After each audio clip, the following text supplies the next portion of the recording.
சோத்துக்கு திண்டாடணும், 4 காசு சம்பாதிக்கணும்னா சாவணும், சம்பாரிச்ச காசை வீட்டுக்கு கொண்டாடுறதுக்குள்ள ரத்த அடிப்படணும். ஒரு நாளைக்காவது ராத்திரி வரல நாம உயிரோட இருப்போம் நம்பிக்கை உண்டா? இல்ல. அதனாலதான் எங்களால கோர்ட்டு போலீஸ்ன்னு நினைக்க முடியல. திருப்பி அடிச்சாதான் அடியில இருந்து தப்பிக்க முடியும், கட்டி அடிச்சாதான் உயிரோட இருக்க முடியும். அதுக்காக நீங்க செய்யறதெல்லாம் சரியாயிடுமா?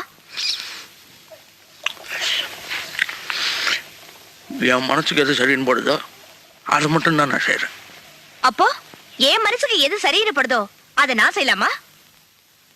எனக்கு இன்னைக்கு செல்வா அந்த பையன் அடிச்சது தப்புன்னு படுது, அவரை திரும்பி அடிக்கிறது தான் சரின்னு படுது.